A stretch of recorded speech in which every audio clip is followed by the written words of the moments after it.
Ahí comenzamos a grabar. Y ahora comparto la pantalla.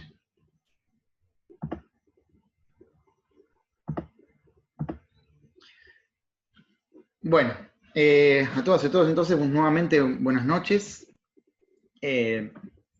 Primero los quería felicitar respecto al examen. Ya mañana van a estar las notas publicadas. Hoy teníamos la primera revisión de todas las notas. Lo hicimos en tiempo medio récord, pero ahí está. Y la idea era un poquito ver, como bien nos habíamos planteado en la metodología de evaluación, después de la primera evaluación con las notas tal cual estaba planteado, hacer la corrección por curva para un poco unificar los criterios de dificultad a partir de esa metodología. Y la verdad es que, bueno, después de muchos años, hay unos cuantos alumnos con 10, que hacía mucho tiempo que no pasaba, así que eso me pone contento.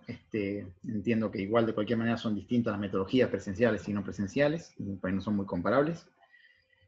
Pero dado la estructura que hicimos el examen, no era fácil copiarse, no era fácil, digamos, andar bien sin haber estudiado, así que me remito a las pruebas. En general hubo muchos alumnos que les fue muy bien, así que felicitaciones en general por todo el esfuerzo desarrollado. Mañana cuando damos las notas, también después le decimos bien el momento que vamos a hacer para quien tenga dudas respecto al examen y lo quiera discutir con nosotros. Bueno, tienen ese derecho, así que le vamos a decir es raro porque en verdad está mejor discutirlo en persona, mostrando el examen, pero vamos a hacer una discusión personalizada, uno a uno, del examen virtual que tenemos. Así que bueno, eso mañana también lo vamos a indicar, que va a estar Juan dándole la clase de práctica. Dicho esto, vamos a la clase de hoy. Bueno, la clase de hoy, como tienen ahí en el cronograma y tienen en el material de clase de AU24, es principalmente el paper de Goodwin. Ahora les muestro la bibliografía, pero habla sobre ese tema que dice ahí, que es ciclos y conflicto distributivo. Ustedes ya vieron un ciclo, bueno, vieron conmigo, después la parte práctica lo van a seguir practicando, incluso en la clase de repaso para los próximos exámenes, pero vieron ya básicamente el ciclo en Keynes, y tuvieron para leer también el ciclo del acelerador de Samuelson, que es otra versión del ciclo keynesiano.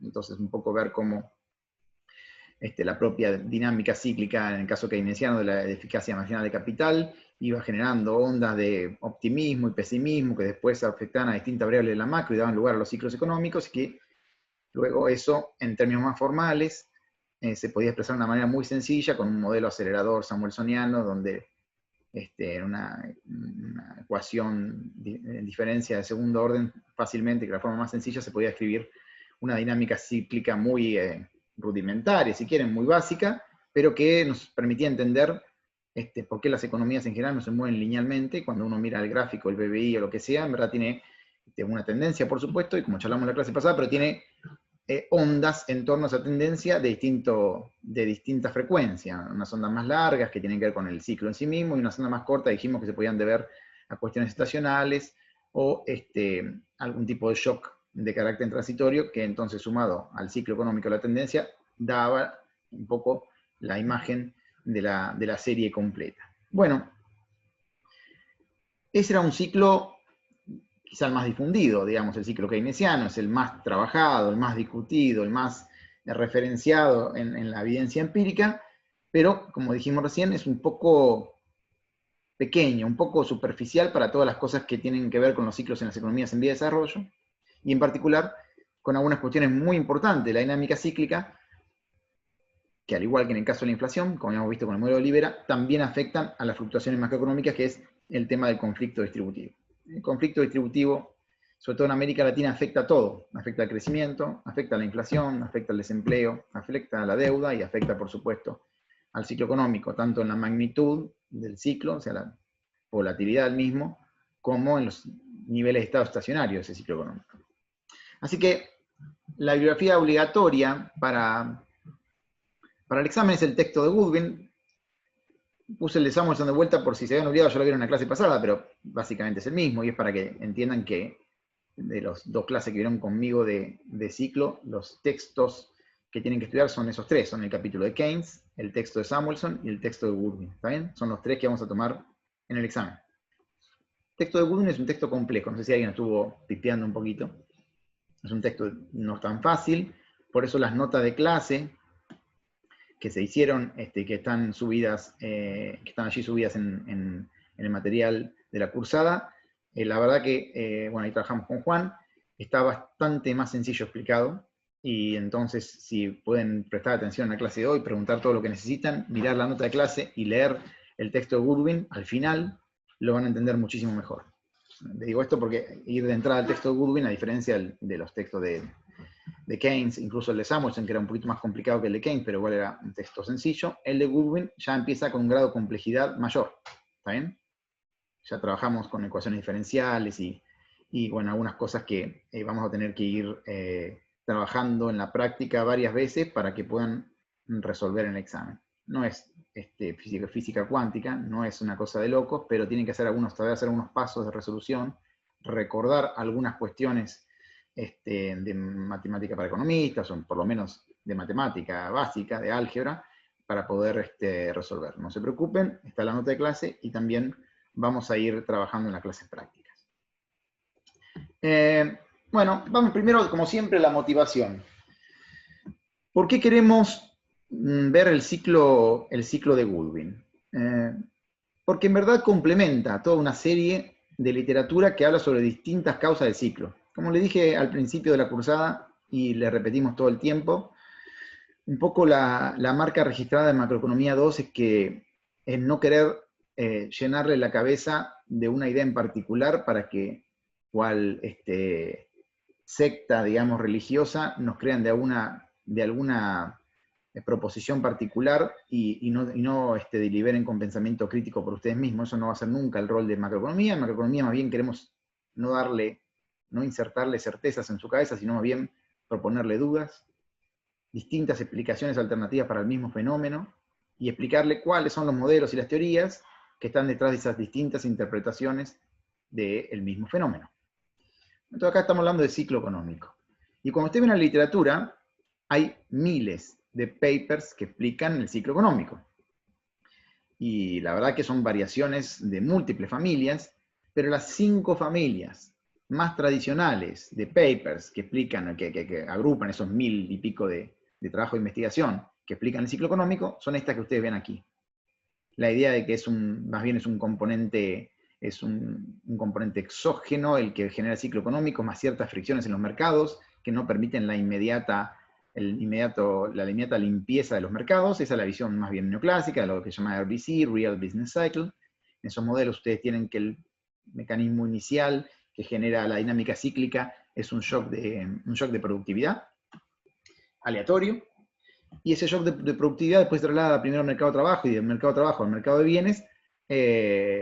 Si no hubiese fricciones de manera inmediata con un ajuste de precios que elimina cualquier tipo de fluctuación, más allá de la del shock, por supuesto que esa no se puede anticipar porque esa es de carácter aleatorio, pero enseguida volverían los niveles de producto, por ejemplo, a su valor de estado estacionario. No es así. ¿Por qué no es así? Porque hay fricciones. ¿Qué tipo de fricciones? En general, las primeras y las más importantes que se imponen en los modelos RBC son fricciones que no permiten que se limpie rápidamente el mercado de trabajo, salario mínimo, seguro por desempleo,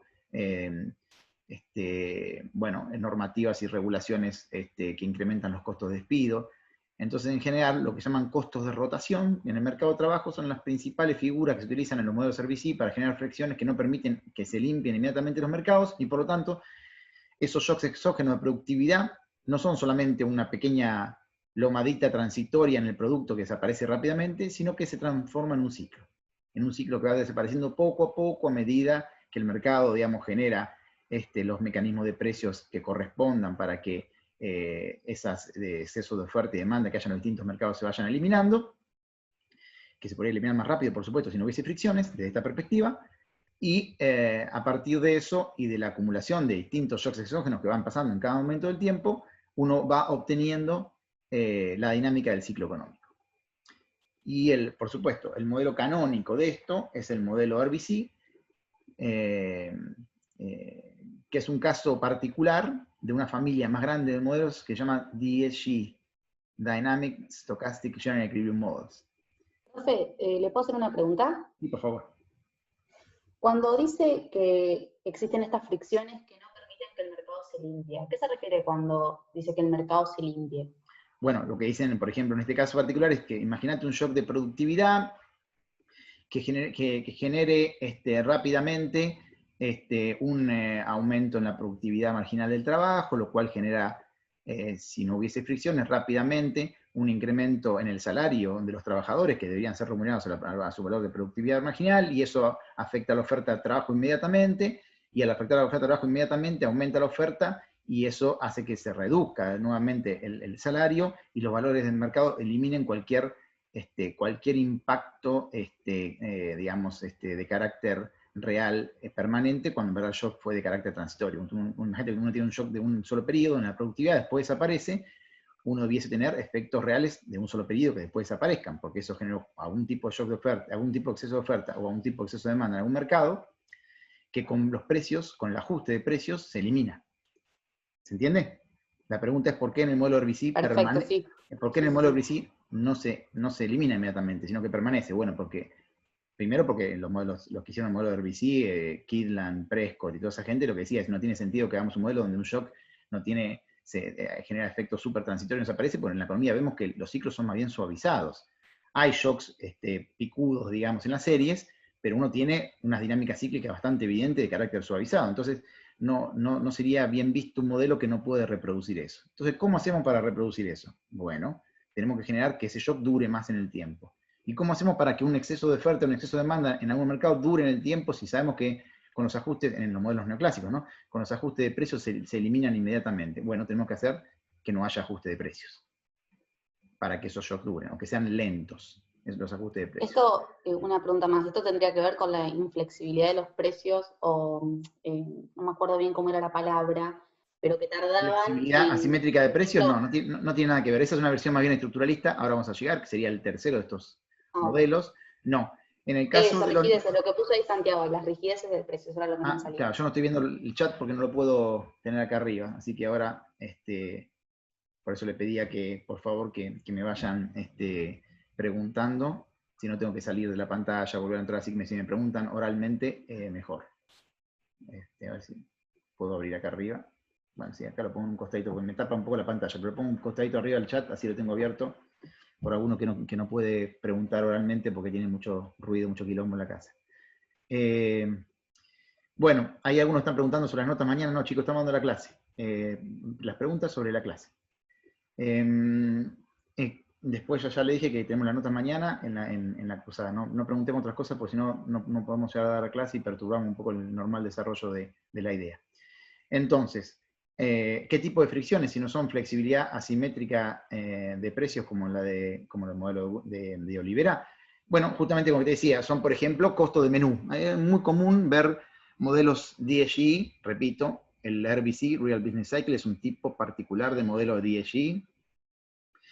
Y en general, en todos esos modelos es muy común ver costo de menú en distintos precios, tanto en salarios como en algunos precios. Hay toda una explicación extraña. Hay un paper incluso de un argentino, Guillermo Calvo, que da origen a la idea de los costos de menú, que algunas empresas, cada periodo de tiempo, hay un pequeño grupo de empresas que pueden modificar precios. Entonces, si todas las empresas pudiesen modificar los precios en el mismo momento, apenas viene un shock, cualquier exceso de oferta o demanda desaparece. Pero como no todas las empresas pueden hacerlo, porque hay costo de menú, porque cambiar los precios todos los días es costoso, etc., las empresas eligen cambiar precios, que no sé, cada 15 días, 20 días, etc. Entonces, durante 20 días tenés un montón de empresas que no están cambiando los precios, y por lo tanto, un shock transitorio te puede generar efectos de carácter bastante permanente, o por lo menos duraderos, hasta que todas las empresas puedan hacer sus ajustes de precios.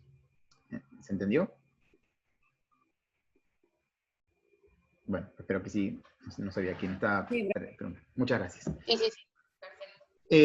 Bueno, esa es la idea de cómo se explican los ciclos económicos en los modelos neoclásicos más paradigmáticos. ¿Por qué lo puse primero? Porque es el paradigma actualmente existente. Más allá de que existen otra serie importante de modelos que algunos vamos a ver, otros no tanto en la cursada.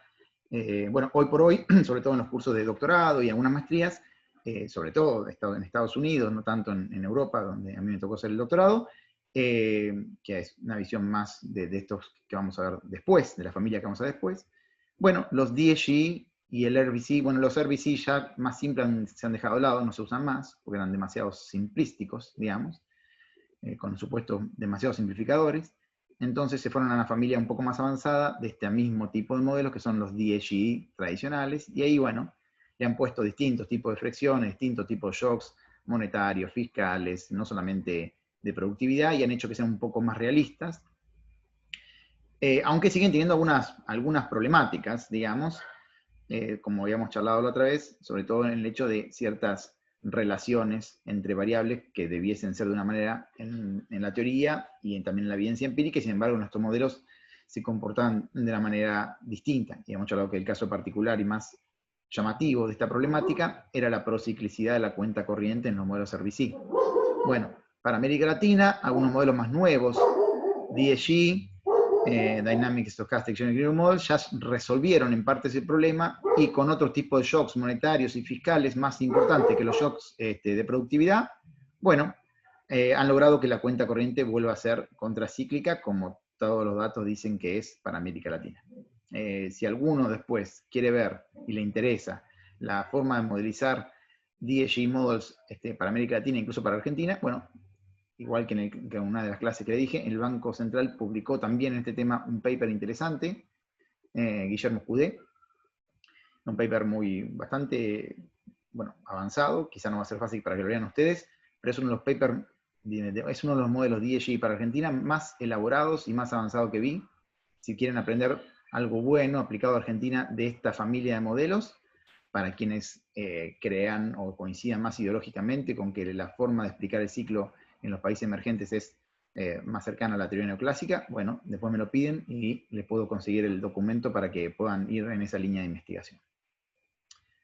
La segunda familia, la que vimos en la clase anterior conmigo, que es la keynesiana, que incluye los dos papers que como padres fundadores, digamos, de esta versión, que es el capítulo 22 de Keynes, el propio Keynes, y los textos de Samuelson con el modelo acelerador.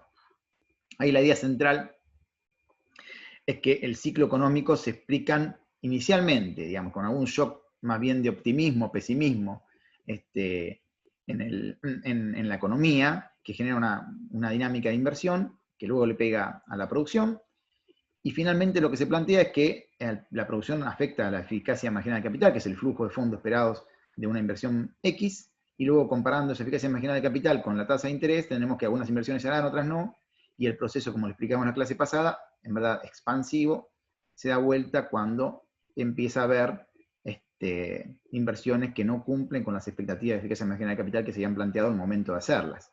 Y allí viene una ola de optimismo reemplazada por una ola de pesimismo, y bueno, tenemos toda la fase descendente que ya explicamos en la clase anterior, y que desde el punto de vista formal no se explica demasiado bien en Keynes.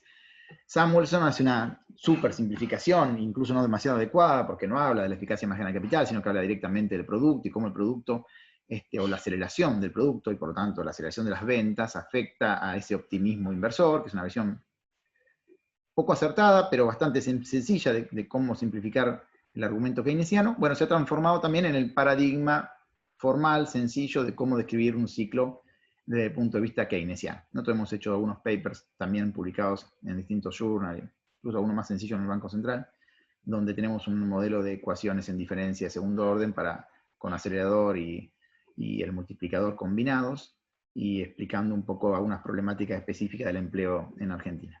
Para quien quiera entonces un poco más de esta segunda familia aplicado a Argentina, bueno, también me escribe, y le compartimos algunos de los papers que hicimos nosotros y que hicieron otros colegas con este enfoque más tradicional de la teoría keynesiana. Después tienen la familia de los modelos stop and go estructuralistas, algo de eso charlaron con Juan, y también tienen para leer. La verdad, es un poco paradigmático que, a mi entender, ¿no? Y esto es discutible, por supuesto, la familia de documentos que explica con mayor grado de detalle y precisión algunas de las problemáticas más específicas de las economías latinoamericanas, y que describen de manera bastante adecuada y precisa cómo son las distintas fases del ciclo económico en este tipo de economías, con este tipo de problemáticas, siempre de las que charlamos, que son restricción externa, salarios, demanda que es tirada por los salarios, que es wage-led, elasticidad de ingresos de las importaciones que es muy elevada, y por el contrario, elasticidad de precio de las expo que no es tan elevada. Entonces, bueno, viene todo eso que ya lo charlamos muchas veces, pero está bueno volver a recordarlo, que es una fase expansiva, en general cuando viene un gobierno progresista, luego de una fuerte depreciación de los salarios y la absorción interna, que comienza con un impacto positivo sobre los salarios a partir de alguna política salarial. Eso genera más consumo, el consumo genera más aumento del producto, la economía crece, pero a medida que la economía crece, por los propios problemas estructurales, de la palabra estructuralista, ¿no? Por los propios problemas estructurales de las economías latinoamericanas, es decir, no producen en particular los bienes intermedios, los bienes de capital que necesitan para crecer. Cuando empieza a crecer la economía, entonces empiezan a aumentar de manera explosiva las importaciones. Aumentan mucho las importaciones, se empieza a perder el superávit que había inicialmente de balanza comercial, antes incluso se pierde el superávit de cuenta corriente, y entonces empieza a haber presiones cambiarias, empieza a haber pérdida de reservas, mientras el gobierno se resiste a devaluar. En un momento se quedan sin reservas, hay que devaluar. Cuando se devalúan, aumentan los precios, caen los salarios reales, y cuando caen los salarios reales, como la economía es wage-led, cae la absorción, cae la demanda agregada, cae el producto, y comienza la fase descendente del ciclo económico, donde empieza a caer el producto, etcétera, pero va mejorando un poco la cuenta corriente. Y aparte se van generando, digamos, problemas de distribución de ingresos muy intensos, que van dando lugar a una nueva ola expansiva cuando en general aparece la demanda social para un nuevo incremento de los salarios que restituya la fase ascendente del ciclo económico. Eso lo charlamos muchas veces, se lo vuelvo a repetir porque siempre va a ser pregunta de examen, así que puedan explicar conceptualmente bien el modelo Stop and Go, con algunas especificidades que van a estar en el texto, más allá de lo que yo le diga ahora en la clase. Eso es pregunta de examen. Después viene la parte de la familia más no es, digo contemporánea, es una forma de decir, porque fue escrito hace como 30 años, pero digamos, más, 40 años. Pero está todos los papers que aparecieron a partir del trabajo seminal de Minsky sobre fragilidad financiera. Aquí alguien está preguntando. Perdón por la pregunta, dice, porque quizá, bueno, pero según su visión, ¿es posible eliminar o al menos suavizar el ciclo económico? No, eliminar es imposible eliminar porque no hay evidencia empírica de que ningún país lo haya hecho. Por el contrario, sí es cierto, creo que lo vimos en la clase anterior, que la magnitud de las oscilaciones cíclicas en todos los países emergentes, en todos los países ya desarrollados, es muy pequeñita. O sea, la tasa de crecimiento del producto varía entre 1 y 3%, 4%, y no mucho más, con lo cual ustedes tienen dinámicas cíclicas muy suavizadas. ¿En dónde no tiene dinámicas cíclicas muy suavizadas?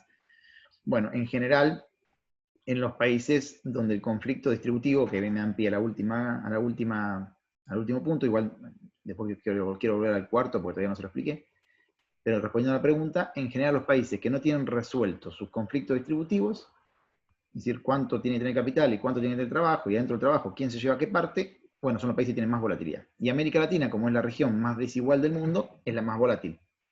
Pero porque la relación, bueno, yo hice en mi tesis exactamente sobre eso. Escribí mi tesis de doctorado exactamente sobre la relación entre desigualdad y volatilidad en el ciclo económico.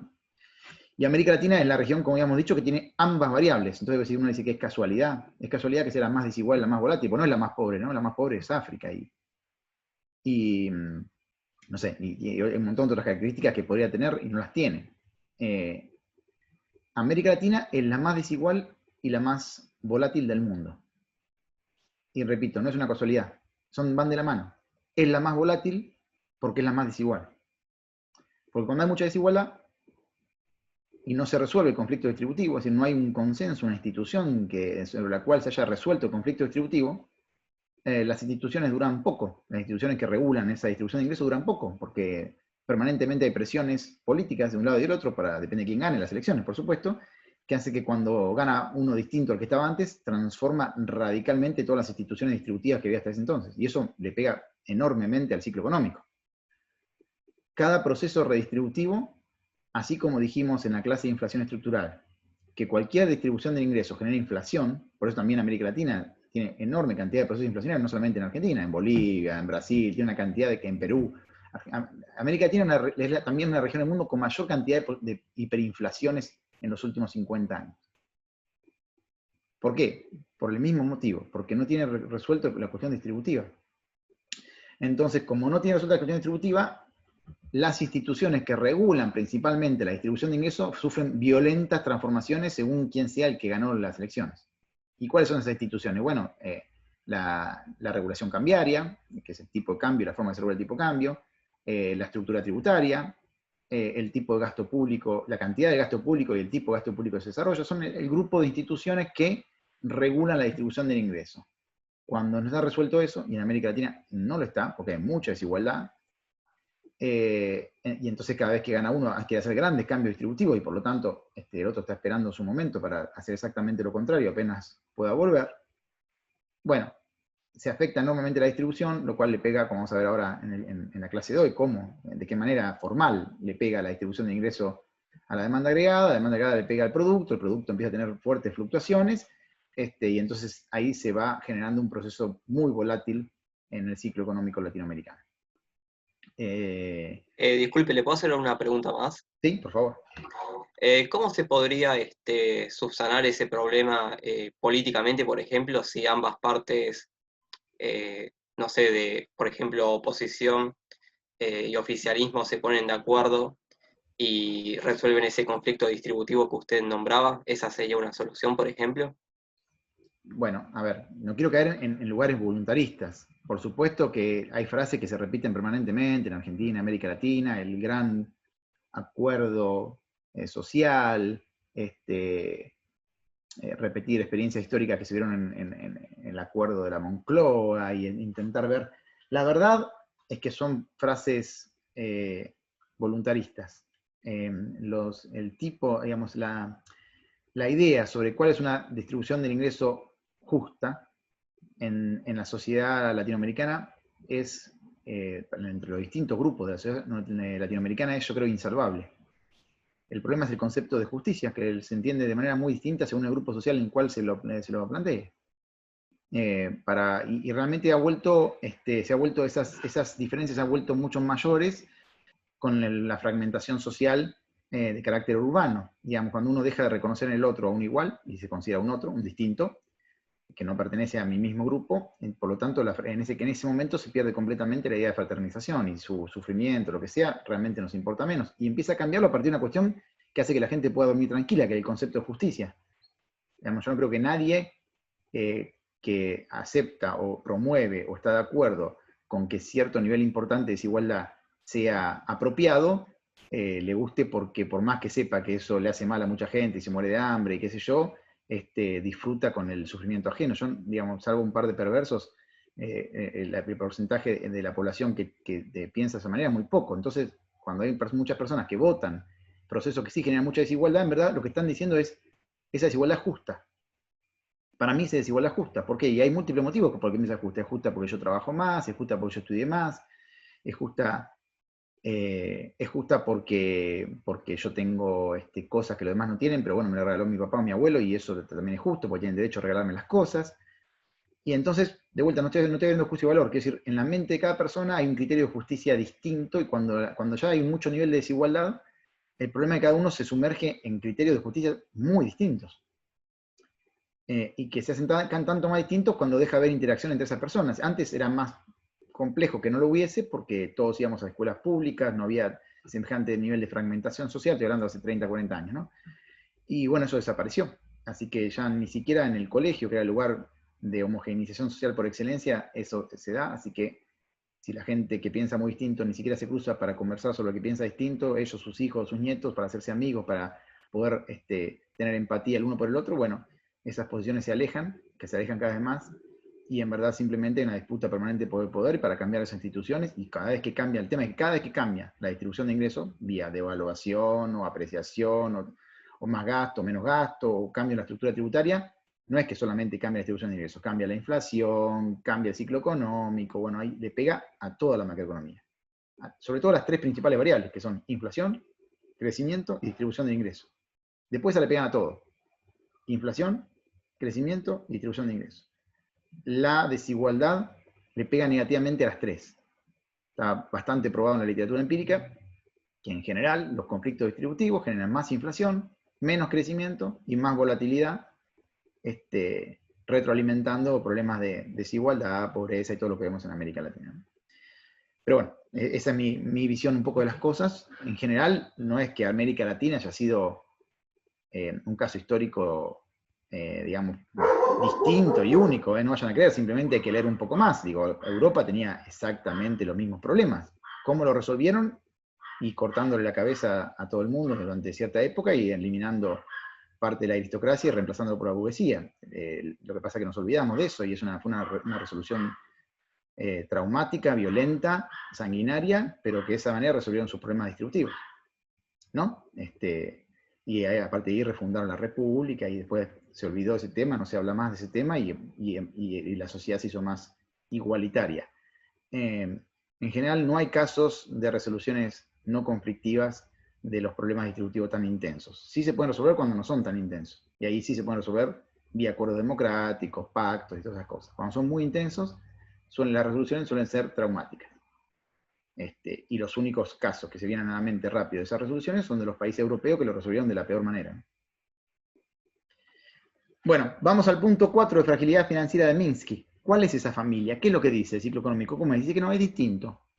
Nótese que todas estas explicaciones pueden ser complementarias, que en distintos momentos del tiempo, en algunos años o en algunas décadas el ciclo se explique más por alguna teoría más estructuralista, pero que en otras décadas, según cómo cambia en la política económica, capaz que se explica más por la teoría minskyana, y en otras por el efecto keynesiano acelerador, y en otras quizá por alguna cuestión de fricciones y shocks de productividad. La verdad, lo interesante es que uno tenga toda esa teoría en la cabeza y pueda, según lo que va viendo la evidencia empírica, poder entender, apreciar, explicar que no siempre la misma teoría explica incluso la misma variable. Incluso si estamos mirando una sola variable que sea la tasa de crecimiento del producto, bueno, incluso en esa variable no siempre se explica por la misma teoría.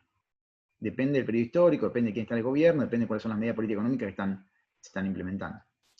¿Cuál es la visión minskyana? El ciclo es distinto. El ciclo tiene que ver con que el crecimiento genera la semilla de su propia destrucción. ¿Cómo es eso?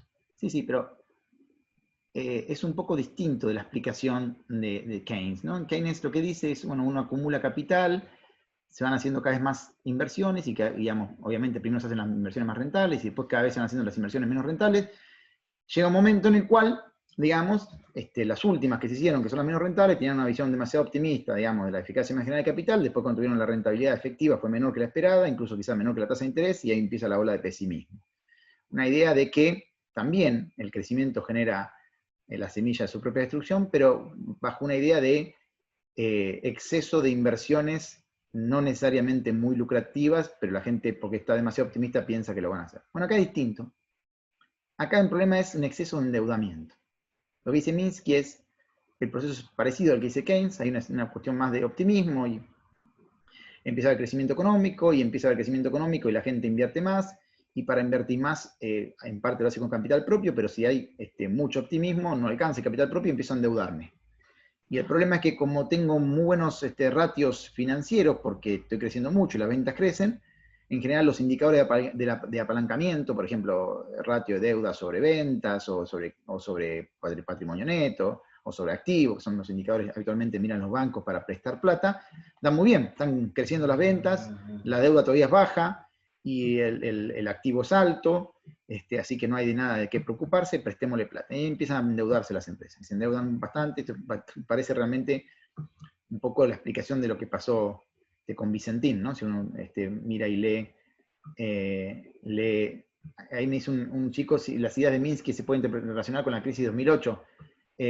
Sí, en verdad es un poco distinto, porque recuerden que la crisis de 2008, más allá que después se expandió por todos los mercados de la economía, empieza, sobre todo en Estados Unidos, en el mercado inmobiliario, digamos, pero la explicación es similar, no tanto a nivel empresa, pero sí a nivel familia, si lo quieren, que efectivamente la idea es que mientras algún indicador de robustez financiera te da bien, te empiezan a prestar y te empiezan a prestar incluso cifras descomunales que no tienen nada que ver con tu capacidad de repago. Pero si hay mucho optimismo respecto a las ventas que pueda haber por alguna inversión particular, bueno, entonces los bancos prestan. En aquel caso que dice Santiago, era más bien los bancos te prestaban para ir endeudándote para pagar hipotecas que se vencían. O sea, realmente en un momento era una cosa increíble que te presten no para hacer otra inversión, en este caso comprar otra casa, sino te prestan porque no te alcanzaba el salario para pagar la hipoteca que te vencía el mes que viene de la anterior crédito que pediste, entonces sacás una nueva hipoteca para pagar la hipoteca, estás doblemente endeudado, pero bueno, se suponía que después iban a crecer las acciones en el mercado, y los norteamericanos tenían mucha parte de sus ahorros puestos en acción, entonces a partir de ahí se iban a ser más ricos, incluso podían vender la casa porque estaba creciendo el precio de la casa, y si no podían pagar la hipoteca no importa, vendían la casa y con eso pagaban la hipoteca y encima se quedaban con algo de dinero, y se iban a dar una brutal burbuja especulativa hasta que en un momento los bancos no prestaron más, los precios cayeron brutalmente, y cuando alguien quiso hacer esa estrategia de, bueno, no importa, no puedo pagar más la hipoteca porque no me prestan, pero la vendo y recupero todo, cuando quisieron vender ya valía la mitad de lo que tenía la hipoteca, no pudieron pagarlo, hubo suicidios, quilombos masivos, y una extrapolación de la crisis a todo el mundo, ¿no? Esa idea aplicada a las empresas es la idea miskiana. Es una idea de sobreendeudamiento, una idea que va todo bien, con endeudamiento y todo bien, pero a medida que vas creciendo, te vas endeudando cada vez más, empiezan a deteriorarse tus indicadores de solvencia financiera, empieza a aumentar mucho el ratio deuda sobre venta, deuda sobre activos, etc. Y en un momento, digamos, cuando sobreviene un exceso, digamos, ya demasiado grande de esos ratios de solvencia financiera, los bancos dejan de prestar. Y cuando el banco deja de prestar, la gente y las empresas quieren hacer rollover de las deudas que tienen y no encuentran nadie que le haga rollover, que le preste para pagar las deudas, digamos. Y ahí empiezan a haber algunas empresas que entran en convocatoria de acreedores, otras que van a la quiebra, empieza a haber pesimismo, caen el precio de todos los activos, y de pronto un montón de empresas que tenían buenos indicadores de solvencia financiera para el valor de los activos que estaba antes, empiezan a tener malos porque sus activos valen cada vez menos. Bueno, nada, los bancos se espantan en manada, no hay más crédito, todo el mundo quiere recobrar las deudas, las empresas no pueden repagar las deudas, empieza a haber quiebra, incluso si no interviene el Estado en el sistema financiero puede haber esta quiebra de bancos, y ahí empieza la parte recesiva del ciclo económico, hasta que hay la suficiente destrucción de capital, digamos, como para que empiece a haber nuevamente, y se pagan las deudas que se tienen que pagar, las empresas empiezan a desendeudarse, no porque quieran, sino porque no le prestan plata para seguir endeudándose, y entonces empieza de a poquito, más allá que esté cayendo la venta, el producto, todo, y deteriorándose todo, empieza a mejorar de a poquito los ratios de endeudamiento, los ratios de solvencia financiera, y con la destrucción de capital empiezan también a aumentar la eficacia marginal de capital. Ambas cuestiones restablecen de a poco cierto optimismo, reviene una etapa de crecimiento y vuelve a haber con cada etapa de crecimiento un proceso de endeudamiento creciente de las empresas. Que esto sucede sistemáticamente así. Las empresas se endeudan sistemáticamente cuando la economía crece y se desendeudan en general cuando hay mucho riesgo financiero y hay se llama credit crunch, digamos, de pronto un sudden stop para que nadie no le preste más plata para renovar las deudas, porque si no, por comportamiento básico, las empresas no quieren desendeudarse. Si pudieran endeudarse lo más que pudiesen, lo harían porque apalancan con capital tercero inversiones que tenían que hacer de otra manera con capital propio. Esa es la visión miskiana. La que vamos a ver hoy con los modelos de Goodwin es una última familia. Digo yo siempre familia porque en cada una de estas familias hay como 200 papers, ¿no? Digamos, ¿no? Nosotros le damos alguno acá en la materia, pero después cada quien que quiera profundizar sobre esto no tiene más que decirme sobre cuál de las familias quiere indagar más, y yo le puedo bajar de a poquito, no menos de 100 papers, quizás 200 seguro en cada uno de ellos. Y digamos, ahora quizá no lo van a usar porque están en nuestra facultad, no tiene tesis de grado, pero yo creo que muchos de ustedes van a seguir la maestría, y para eso le va a venir muy bien poder profundizar en algo de eso. Acá alguien pregunta, ¿la idea bien que se podría llevar a la TAM a través de la teoría hoja de balance? Es más difícil en América Latina esto, lo vamos a explicar porque en América Latina solamente se genera en los estados, en la deuda pública. En la deuda privada no, porque en general las empresas latinoamericanas están racionadas al crédito. O sea, el problema de la teoría miskiana para América Latina es que el 50% de las empresas de América Latina no tienen acceso al crédito. Entonces no hay forma en que se genere ese proceso de endeudamiento tan explosivo que menciona Minsky. ¿Por qué tan racionada? Por múltiples motivos, pero el más importante es porque el 35% de la economía en América Latina es informal. Y como es informal, no tiene acceso al crédito. Usted me dice, sí, se puede endeudar igual con financieras, sí, pero ninguna empresa en su sano juicio se endeuda mucho con una financiera, salvo en casos de extrema necesidad, porque lo destrozan con la tasa de interés. Así que, bueno, si la pregunta es, ¿se puede aplicar en América Latina la teoría minkskiana de manera más generalizada. Para algunas empresas grandes puede ser. Vicentín, repito, una de ellas. Para la mayoría de las empresas de ninguna manera, porque la mayoría de las empresas de América Latina están racionadas de crédito. Así que es muy difícil explicar tanto el comportamiento de las empresas como de las familias. Tampoco en las familias sería muy razonable intentar reproducir lo que pasó en Estados Unidos con las hipotecas. A nadie le van a dar nunca, jamás, un crédito hipotecario para que pague otra hipoteca. Eso en Argentina no existe, en América Latina no existe. Así que ese proceso de explosivo endeudamiento, tanto familiar como empresarial, en América Latina es muchísimo más limitado. Bueno, y por eso aparece también la importancia de intentar ver la teoría del conflicto distributivo. Así como el conflicto distributivo era crucial para entender procesos inflacionarios en América Latina, también lo es para entender la dinámica cíclica. ¿Por qué? Bueno, vamos a ver ahora que dependiendo del enfoque que se utilice, vamos a ver un poco primero la visión de Goodwin, para mí inapropiada para América Latina. Entonces van a decir, pero si es inapropiada, ¿para qué cazzo me está dando el modelo de Goodwin? Porque con pequeñas variaciones en el modelo Goodwin, con pequeñas variaciones en las ecuaciones, esas cosas que yo les pido a ustedes que hagan los exámenes, que se la hago yo en el examen, ustedes la tienen que resolver. Bueno, es un ejercicio que ustedes tienen que intentar hacerlo regularmente porque a veces con pequeñas modificaciones, un modelo particular que no pareciera funcionar para el país que estás viendo, si sos creativo, si te pones a pensar e intentás crear cuáles son las ecuaciones que faltan y si hay algunas que están mal, cómo modificarlas, de pronto el mismo modelo con pequeñas variaciones te explica recontra bien lo que pasa en un país o una región en particular. La idea de conflicto distributivo entonces es que la distribución del ingreso le pega a algunas variables claves de la economía, en particular al nivel de empleo, porque le pega a la demanda, entonces le pega al nivel de empleo, y también le pega entonces al margen de beneficios, que a su vez determina, en el caso del modelo de Goodwin, determina a la inversión, no necesariamente para América Latina, pero eso es las cosas que vamos a discutir. Pero entonces el eje que de la distribución de ingresos, en verdad de la pelea, de la puja por la distribución de ingresos, nace el ciclo económico. Que obviamente se detendría si uno pudiese de pronto eliminar de las ecuaciones de movimiento las interacciones que hay entre empleo y distribución de ingresos, pero justamente lo que plantea Goodwin es que eso es de carácter perpetuo. ¿Qué tiene de interesante este modelo? Perdónenme que... Bueno, el modelo tiene los siguientes supuestos. El primer supuesto es que tenemos un progreso técnico constante, que eso va a generar un aumento constante de la productividad, que después le va a pegar, por supuesto, tanto a la distribución del ingreso como al nivel de empleo. Tenemos una tasa de crecimiento de la oferta de trabajo que también es constante, igual a la tasa de nacimiento menos la tasa de mortalidad. Para simplificar, solamente dos factores de producción, capital y trabajo, homogéneos, no específicos, se pueden usar en cualquier actividad productiva. El modelo real, no hay variables nominales. Bueno, en esto no se diferencia mucho del modelo Real Business Cycle, que también es de carácter real, más allá que algunos DSG más nuevos son nominales. Este es un supuesto muy fuerte que viene ahora. Todos los salarios se consumen y todos los beneficios se invierten.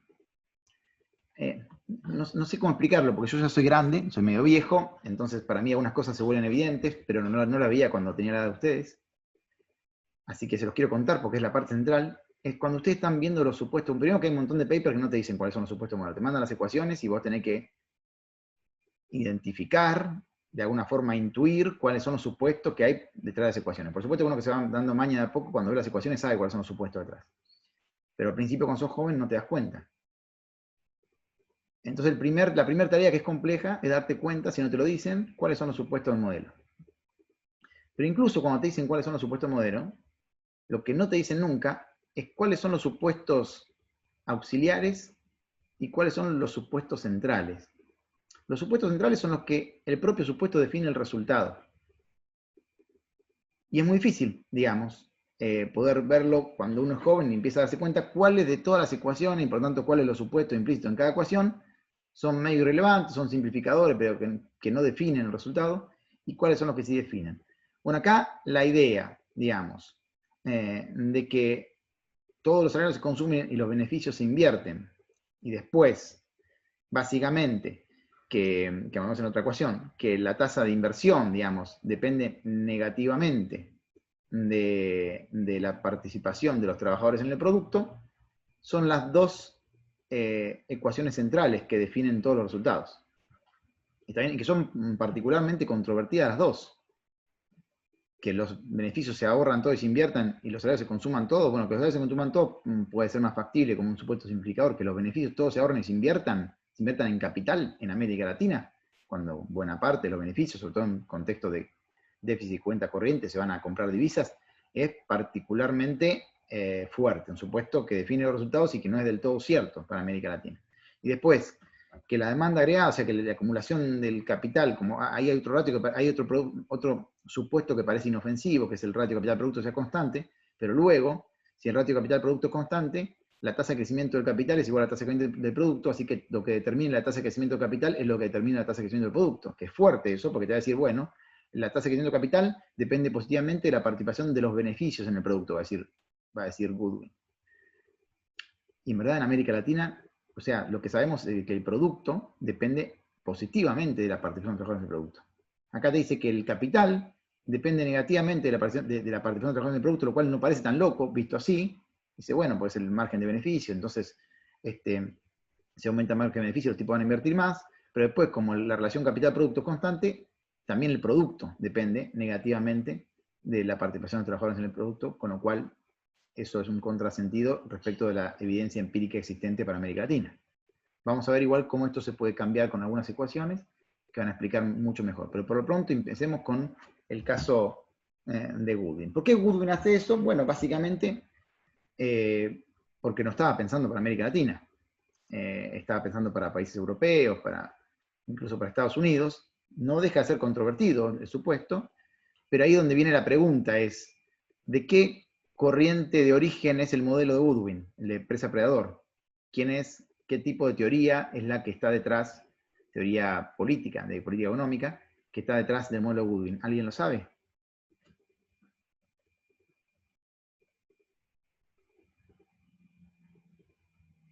¿No lo sabe nadie? Para mí, Sí. porque habla del pleno empleo, es clásico o neoclásico. Mirá, es muy interesante lo que decís, porque la respuesta es no, pero me da pie a algo que a todos les va a asombrar mucho. No, es un modelo marxista.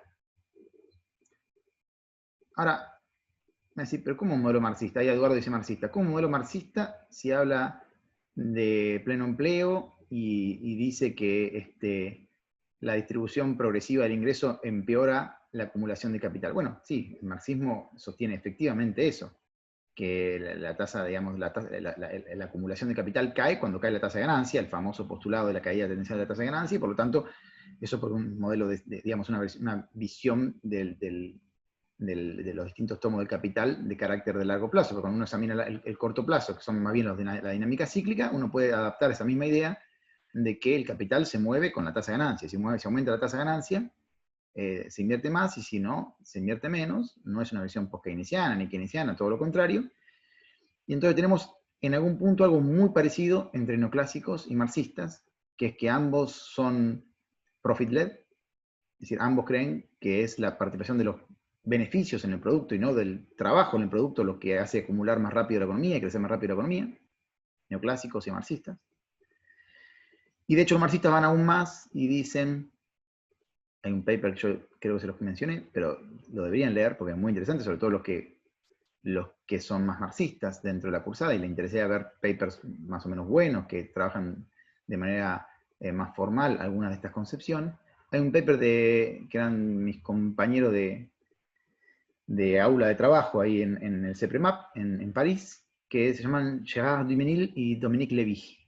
Ellos dos son dos marxistas, escribieron un paper que creo que se lo comenté, que ahí dice, somos todos keynesianos en el corto, pero neoclásicos en el largo. Dos marxistas diciendo que somos keynesianos en el corto y neoclásicos en el largo. Y ahí viene toda la discusión que tuvimos sobre el tema de la productividad. En los marxistas en general, como en este caso, suponen que la productividad es constante, no hay rendimiento creciente, la productividad no es afectada por el producto, y por lo tanto, entonces, efectivamente, en el largo plazo, si es que no hay restricción externa, termina habiendo pleno empleo y somos todos neoclásicos. Pero lo interesante es que a veces cuando se plantean las enormes diferencias que hay entre distintas corrientes de pensamiento, que las hay, y por supuesto, y de ninguna manera crean que porque hay esta similitud, en el resto de las cosas piensan lo mismo neoclásicos que marxistas, pero sí en uno de los puntos más importantes de la macroeconomía, que es ver cuánto tiempo, hasta cuánto y de qué manera la demanda agregada se mueve, neoclásicos y marxistas coinciden completamente. La demanda agregada es profit-led. El producto crece cuando crece la participación de los beneficios en el producto, y no al revés. ¿Cuál es el problema de todo esto? Y ese problema que también tiene tanto neoclásicos como marxistas para América Latina, es que la evidencia empírica dice exactamente lo contrario. La evidencia empírica de cientos de papers, que en América Latina la demanda agregada es wage-led. Creo que un par de países, no más México, me parece que ahora el único para el cual digo que es profit-led de demanda agregada, todos los demás países, y en general la mayoría de los países del mundo, su régimen de demanda es de carácter tirado por los salarios. Con lo cual este modelo no sería muy apropiado. Pero bueno, era un modelo pensado, repito, para economías desarrolladas, donde es más fácil encontrar algunos países que sean profit-led. Tampoco es muy fácil, ¿eh? Creo que el país más profit-led del mundo, según todos los datos empíricos que hay de la OIT, etc., es China, ¿no? En China sí es profit-led. Crece más cuando empeora la distribución de ingresos. O lo que es lo mismo es cuando empeoró la distribución de ingresos, cuando se creció mucho, empeoró la distribución de ingresos. Que fueron los últimos 25 años, ¿no? Se redujo la pobreza violentamente, pero empeoró la distribución de ingresos. Bueno, volvemos al modelo. Con estos supuestos, con estos distintos supuestos, el modelo Goodwin, para hacerlo formal, y es una cosa que lo ha hecho único.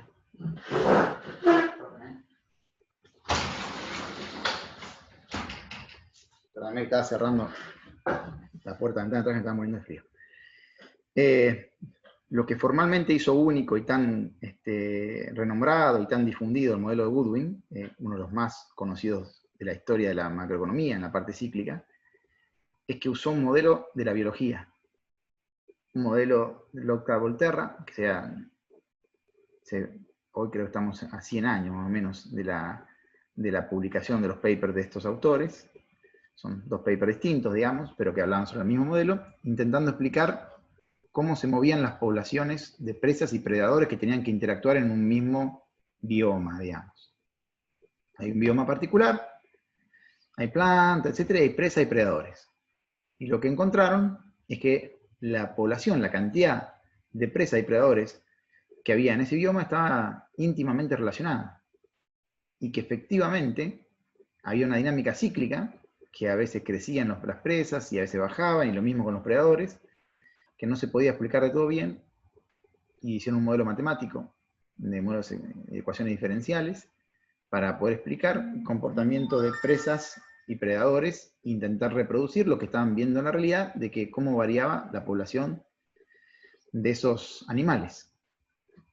Bueno, agarra Goodwin, toma las ecuaciones de presa y predador de los modelos de Locke y Volterra de la biología, y los adapta para la economía, donde cambia simplemente quién es la presa y el predador. Pero el modelo es exactamente el mismo. Nada más que en vez de ser dos animales, presa y predador, acá va a ser la presa el nivel de empleo y el predador la participación de los trabajadores en el producto. ¿Por qué el predador? Porque cuando aumenta la participación de los trabajadores en el producto, cae el nivel de empleo, que es la presa. El problema es que cuando cae el nivel de empleo, cae la presa, el predador se queda sin alimento. Porque lo que sabemos de todas las clases que vimos anteriormente, que es que los salarios reales aumentan cuando aumentan mucho, cuando hay un nivel de empleo muy elevado, porque tiene más poder de negociación. Así que si en este caso, cuando aumenta inicialmente la participación de los trabajadores en el producto, empieza a caer la cantidad de presas, o sea, empieza a caer el nivel de empleo, el predador se empieza a quedar sin alimento, que es el nivel de empleo, empieza a perder poder de negociación, y entonces empieza a caer la cantidad de predadores, empieza a caer la participación de los trabajadores en el producto. Esta es la idea. Sí, perdón, por favor, sí. Sí, respecto, un compañero acá en el chat preguntó y creo que va en línea con esto. Dice sí, ya le leo, dice sí, ¿por qué los shocks son de oferta y no de demanda? ¿Podría haber shocks de demanda? No, ahora vamos a ver que hay un montón de variables exógenas que se le pueden poner al modelo, y no son todos de oferta, ¿eh? Lo que pasa es que como estamos en pleno empleo y el modelo en esos, por más que sea marxista, ¿cómo se llama? Se supone que cumple, como dijo recién Dominique Levy, somos todos neoclásicos en el largo plazo, simula inicialmente con parámetros, donde los principales parámetros exógenos con los cuales va a choquear el modelo son de oferta, son de población, son de productividad, que son los principales que van a ir moviendo la dinámica de estas ecuaciones, pero se pueden poner tranquilamente demanda, y vamos a ver que nosotros acabamos de publicar un paper que modificamos levemente el modelo y pusimos shocks de demanda. ¿Sí? Perfecto, Pero gracias. quiero que entiendan la lógica del modelo, porque cuando piensen en dos animales, y se va a hacer más fácil que lo recuerden. Pero lo que pasa es que lo que cambia acá es que el animal predador es la participación de los trabajadores en el producto, y el animal predado, la presa, es el nivel de empleo. ¿Está bien? Entonces, si por algún motivo, vamos a ver, por alguna variable exógena está subiendo la participación de los trabajadores en el producto, está aumentando la cantidad de predadores, más predadores requieren más alimento. Así que se empiezan a comer más a las presas. Las presas a nivel de empleo, recuerden. ¿Está bien? ¿Cómo se lo están comiendo? Bueno, con la explicación que dijimos recién, que es profit led, porque aumenta la participación de trabajo en el producto, entonces cae la tasa de ganancia, y como cae la tasa de ganancia, cae el nivel de acumulación de capital, y como cae la acumulación de capital, cae el producto, y como cae el producto, cae el empleo. ¿Se entiende? Cuando empieza a caer el empleo, que es, pues el predador se está comiendo a la presa, el problema es que la presa, el empleo, es el alimento del predador. Entonces empieza a caer el empleo, el predador empieza a perder alimento, que en la jerga económica sería, empieza a perder poder de negociación. Hay menos empleo, así que hay más desocupación. Como hay más desocupación, empiezan a caer los salarios. Caen los salarios, cae la participación de trabajadores en el producto, y entonces cuando cae mucho el nivel de presas, cae mucho el nivel de empleo, y empieza a caer también el nivel de predadores, la participación de trabajadores en el producto. ¿Hasta qué punto? Hasta el punto que cae lo suficiente el nivel de predadores, la participación de trabajadores en el producto, como para que las presas dejen de ser depredadas y empiecen a crecer nuevamente en número. Porque tienen un crecimiento autónomo las presas. Entonces, empiezan a crecer en número, y cuando empiezan a crecer en número, en algún momento, ya los predadores vuelven a crecer, porque tienen más alimento y pueden volver a comer presas, sin que ello implique, como todavía son pequeños en número, que la cantidad de empleo caiga. Esa idea animal se reproduce en el conflicto distributivo y la dinámica macroeconómica, y da lugar un poco a este sistema de ecuaciones formales que está acá. ¿Puedo hacer una pregunta? Por favor. ¿Cómo se desplazaría en este caso, digamos, este ciclo? ¿Se puede desplazar a la izquierda, derecha, arriba, Totalmente. abajo? Ahora vamos a ver. Hay dos Ok. formas de verlo, y lo vamos a ver mejor hacia el final de la clase, así que no te anticipes, que te juro que está. Dale, gracias. Las ecuaciones, dice, la primera es la ecuación de productividad, te dice que, bueno, como dijimos, crece exógenamente una tasa alfa, A, productividad, crece una tasa exógena alfa, N, la población, crece una tasa exógena beta. El ratio capital-trabajo, sigma, Q sobre K, K sobre Q, es constante. O sea, cuando crezca K, después que tenemos las ecuaciones de movimiento de K, va a crecer igual Q, porque sigma es constante. L, que es el nivel de empleo, es Q sobre el nivel de productividad, que es simplemente una definición matemática, que es así, el empleo es el producto sobre la productividad. La participación de trabajadores en producto está aproximada por el salario real sobre la productividad. Cuando crece el salario más que la productividad, aumenta la participación de trabajadores en producto, lo cual es cierto por definición. Y después la tasa de empleo es el nivel de empleo sobre el nivel de población. B es igual a L sobre N. Y las ecuaciones importantes de movimiento son que los salarios reales crecen con la tasa de empleo, crecen autónomamente con eta, una tasa de eta, pero además crecen en una proporción ρ de lo que crezca la tasa de empleo, porque digamos, justamente tienen más poder de negociación, porque aumenta la tasa de empleo, cae la desocupación, y los salarios reales pueden crecer más. Pero el problema es que cuando crecen los salarios, crece la participación de los trabajadores en el producto, la ecuación 5. ¿Está bien? Y entonces afecta a la ecuación 8, que es cómo funciona la tasa de acumulación de capital, que depende negativamente se define como que depende negativamente de la participación de los trabajadores en el producto. ¿Ok? Con este simple sistema de ecuaciones simultáneas se puede reducir a dos ecuaciones de la forma semirreducida, B punto y U punto. B punto dice cómo se mueve en el tiempo la tasa de empleo, y U punto cómo se mueve en el tiempo la participación de los trabajadores en el producto, que básicamente son las dos ecuaciones, permítanme volver un poquito para atrás, que dan la idea de este comportamiento de presa-predador. En el eje, vamos a ver después que en el eje de las X vamos a tener al predador y en el eje de las Y a la presa. Pero volvamos para la ecuación. Son estas ecuaciones. ¿Está bien? Estas dos ecuaciones lo que nos dicen es eso. Digamos, resolviendo para el corchete de la ecuación, nos damos cuenta que la tasa de empleo de B crece, digamos, va a crecer más o menos según se mueva U. Estamos en esta ecuación de acá. ¿Está bien? Y lo que vemos es que depende negativamente. O sea, el nivel de empleo depende negativamente de la participación de trabajadores en el producto. Por eso es una presa esto. ¿Está bien? Por este signo de acá que es, en verdad si quieren, es menos 1 sobre sigma por U. O sea, que cuando sube U, la tasa de crecimiento, digamos, del empleo cae en menos 1 sobre sigma. En ese momento. Ahora, ¿por qué? Por lo que acabamos de expresar recién, porque todas estas ecuaciones se resolvieron, o sea, hicimos la sustitución de todas las ecuaciones para obtener B punto y U punto, que lo podemos hacer en práctica, pero en verdad en el fondo siguen comportando como dice acá, y cuando sube U, va a caer K punto sobre K, lo cual va a hacer caer Q, porque sigma es constante, y si cae Q, digamos, va a terminar cayendo el nivel de empleo, porque el nivel de empleo es simplemente Q sobre A. ¿Está bien? Así que tenemos en la primera ecuación que dice cómo se mueve la presa, que depende negativamente del predador, U. Y la segunda ecuación, esta que está acá, nos dice cómo se mueve el predador, que depende positivamente de la presa, por supuesto, por su alimento. Cuando hay más presa, puede crecer la cantidad de predadores. En este caso lo que dice, cuando aumenta la tasa de empleo, cae la desocupación, tiene más poder de negociación de trabajadores, puede aumentar los salarios, puede aumentar la participación de los trabajadores en el producto.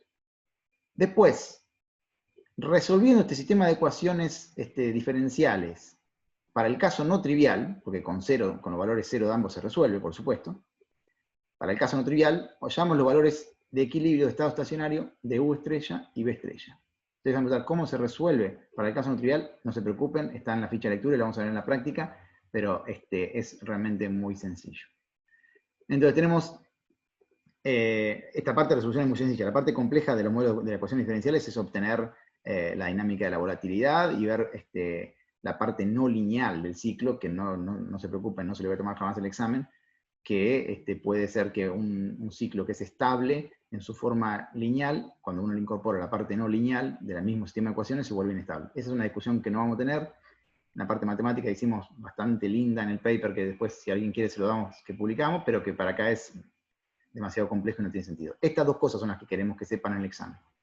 Queremos que puedan llegar a las formas semirreducidas y que veamos la relación entre presa y predador de qué depende, y a la forma reducida o valores de estado estacionario, ver de qué depende el estado estacionario en torno al cual gira el ciclo económico. ¿Está bien? Acá vamos a tener, y después vamos a hacer la estática comparada, acá presa y acá predador, cómo se mueve la presa, cómo se mueve el predador, y acá los valores de equilibrio que indican cuáles son los valores que tiene que tomar U estrella y B estrella para que B punto sea igual a 0 y U punto sean iguales a 0. Esos son los valores de estado estacionario. Los valores de equilibrio, tal que si yo los reemplazo en este sistema de ecuaciones, B punto me da igual a 0 y U punto me da igual a 0. ¿Por qué le dije caso no trivial? Porque acá, obviamente, ustedes se dan cuenta que el caso trivial es que yo pongo B igual a 0 y U igual a 0, esto también son 0 y 0. Y también se cumpliría, pero eso es un caso que no nos interesa, el caso trivial.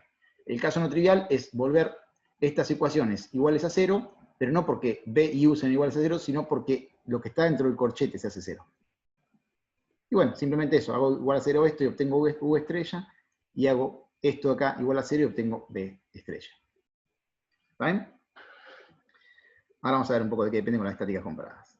Pero esto es lo que yo quería llegar. Esto no lo tiene el paper, no lo tiene la nota de clase.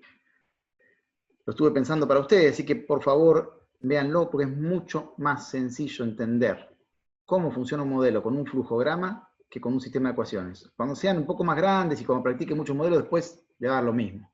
Van a ver las ecuaciones y van a ver más allá de lo evidente y van a entender cómo se relacionan todos. Pero la verdad es que te presenten un flujograma, bueno, hace las cosas más sencillas de interpretar. Las variables en grisecita son las endógenas principales, las que nos interesan a nosotros, presa y predador. Después las que están en rectangulares marcadas fuerte son las exógenas, ¿tá? Que le pegan a todas las demás y mueven la dinámica. Y después las otras que están son otras endógenas intermedias, digamos, para lo que nos interesa ver, que es la relación entre presa y predador.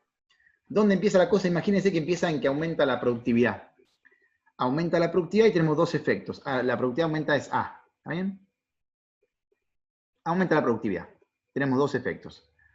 Por un lado, hace caer la tasa de empleo, porque la tasa de empleo es Q sobre productividad, así que le pega la tasa de empleo. ¿Estamos de acuerdo? Si el nivel de producción está dado, inicialmente dado, si tengo más productividad y el mismo nivel de producto, tengo menos empleo. ¿Está? Si tengo menos empleo, aumenta, cae la tasa de empleo, que es L sobre N, y aumenta la desocupación. Eso por un lado. ¿Está bien? Aumenta la desocupación. Y por otro lado, A le pega directamente la distribución del ingreso porque, digamos, la distribución de ingresos dijimos que era el salario real sobre la productividad. Entonces, si aumenta la productividad y el salario está dado, empeora la distribución de ingresos. ¿Está bien? Cuando aumenta, cuando en verdad está cayendo la tasa de empleo, aumentando la desocupación, esto le pega al salario, que también le pega, digamos, le pega negativamente al salario, que también le pega a la distribución de ingresos. O sea, por ambos motivos, por el canal directo, que tiene A sobre la distribución funcional de ingresos, la participación de los trabajadores en el producto, y por el canal indirecto, que le pega al empleo, que le pega a la tasa de empleo, que le pega al salario, por ambos casos, en uno por cantidad, en otro por precio, digamos, lo que está es empeorando la distribución de ingresos, está cayendo la participación de los trabajadores en el producto. Cuando cae la participación de los trabajadores en el producto, ¿qué es lo que pasa? Como el modelo es profit-led, se está aumentando la tasa de ganancia, está aumentando la tasa de ganancia, entonces aumenta la acumulación de capital. K va a aumentar, porque cayó U. ¿Se entiende? Como cae U, aumenta K. Y dado que sigma es constante, que es el ratio capital-trabajo, si aumenta K, va a aumentar Q. Cuando aumenta Q, empieza a subir el nivel de empleo y empieza a revertirse la dinámica del ciclo económico. Va para el otro lado. ¿Se entiende? Entonces, la caída inicial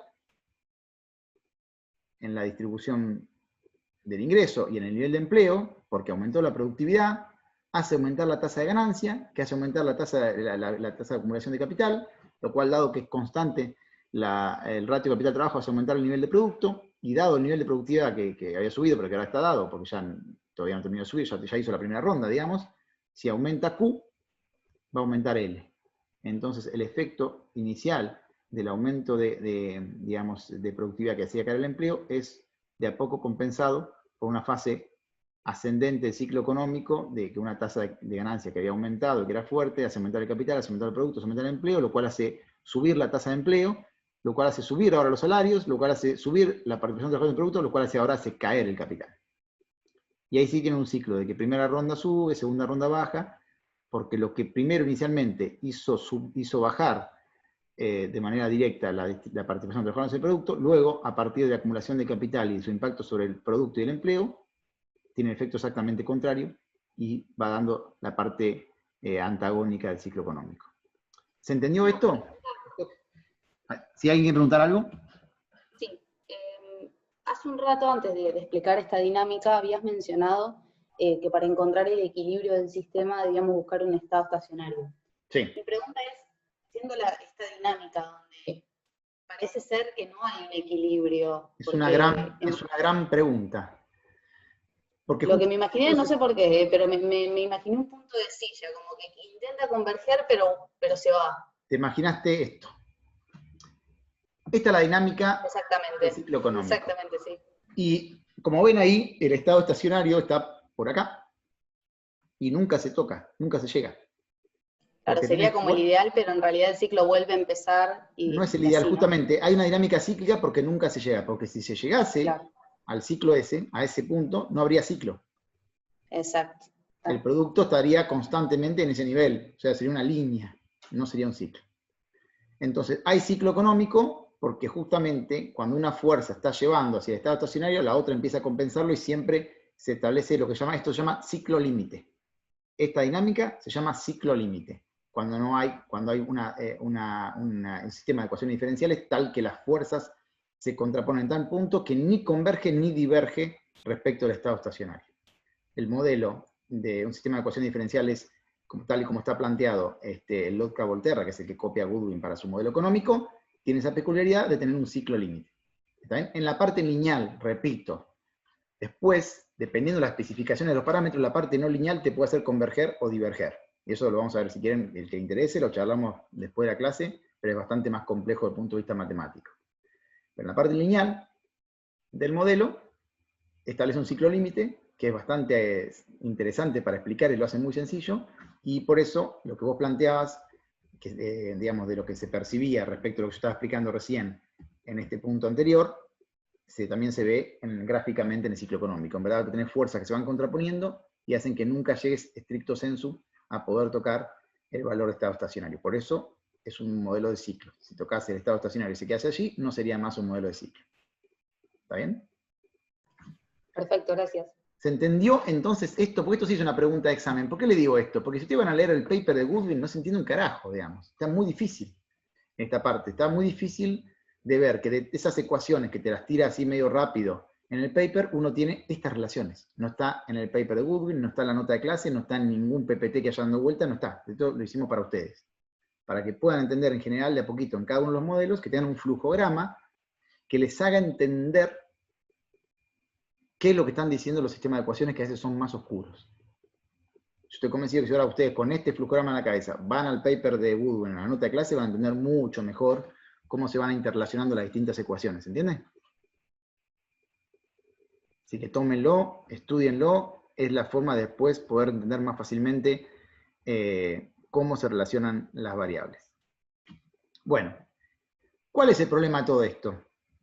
Que alguien me diga, bueno, esta es la representación en serie temporal de presa-predador, empleo, tasa de empleo y participación en el producto, que es cómo este diagrama de fases, digamos, se transforma en una representación de serie de tiempo. Eso después le paso el Excel que tengo para poder ver cómo pueden manipular los parámetros y pueden ir haciendo que esos ciclos se comporten distintos.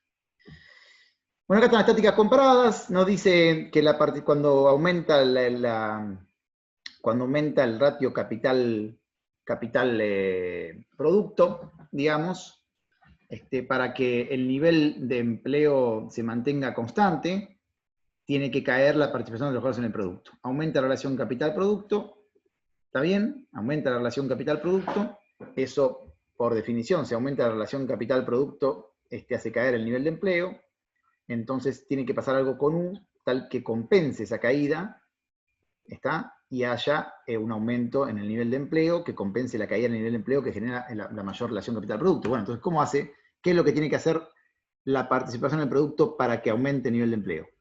Caer. ¿Cae en cuánto? En alfa más beta, que lo que es esa caída va a generar el aumento del empleo equivalente a la caída en el empleo que generó el aumento de la relación capital-trabajo. ¿Se entiende esto o fue muy rápido? En cada una de las estáticas comparadas que están acá, que son las estáticas comparadas de los valores de estado estacionario, o sea, lo que estamos haciendo es derivando sencillamente estas dos ecuaciones respecto a los distintos parametritos que están acá, alfa, beta, ¿está bien? Son estas dos ecuaciones, son muy sencillas, las derivadas son muy sencillas, pero la interpretación es la que yo quiero que ustedes entiendan, porque si no después en el examen dicen cualquier cosa. ¿Qué es lo que cuando derivamos una variable en estado estacionario? ¿Qué es lo que queremos decir? En general queremos decir cuánto tiene que cambiar esa variable cuando la otra está variando, en este caso sigma, ¿está bien? Para que en las variables de movimiento, en las ecuaciones de movimiento, la otra variable se mantenga en cero. ¿Está bien? En este caso, ¿cuánto tiene que cambiar la participación de los trabajadores en el producto, dado que cambió sigma, para que B se mantenga en cero? Bueno, tiene que caer, porque cuando aumenta sigma, B punto negativo, se vuelve negativo. También cae. Y queremos que sea 0. Entonces, para que siga siendo 0, tiene que subir un poquito B punto, perdón. Tiene que subir un poquito. Entonces, para que suba un poco, tiene que caer la participación trabajadora en el producto porque es el predador. Tiene que haber menos predadores. Y así, con cada una de las derivadas. Lo importante, entonces, es la interpretación. Repito. Lo que me dice, por ejemplo, la derivada de U estrella respecto de sigma, es cuánto tiene que cambiar U estrella, ¿está bien? Para que B punto siga siendo igual a 0. Y al revés, cuando B está acá, la derivada de B estrella respecto a alfa es cuánto tiene que variar B para que U punto siga siendo igual a 0. Para que sigamos estando en estado estacionario. ¿Está bien?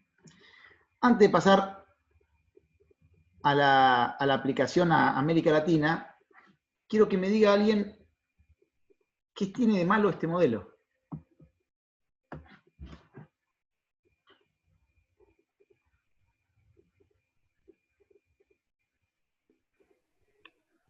No hay crecimiento. No, sí hay crecimiento. Es un modelo, acordate que el crecimiento va a ser igual, es un modelo growth cycle. El crecimiento vas a tener que K punto sobre K, que es el crecimiento, porque es igual a Q punto sobre Q, va a ser igual a eso que estaba ahí arriba. Así que crecimiento tenés. K punto sobre K va a ser 1 menos mu sobre sigma. Si mu está constante, lo que sea, pero está en un valor, esto crece. K punto sobre K crece y Q puntos crece. Por eso es interesante el modelo de Gooding, porque es un modelo que se llama Growth Cycle. Ciclo crecimiento. Tiene un ciclo superimpuesto sobre un modelo de crecimiento. El modelo de crecimiento es un modelo neoclásico común y corriente, que va a depender principalmente de la tasa de ganancia, digamos, y el ratio capital-trabajo. Pero no es ese el problema. ¿Cuáles son los problemas, está hablando, para América Latina este modelo? Para que vamos mejor ahí. Puede ser el supuesto de pleno empleo y además de que no hay una puja distributiva, o sea, no hay un poder de negociación.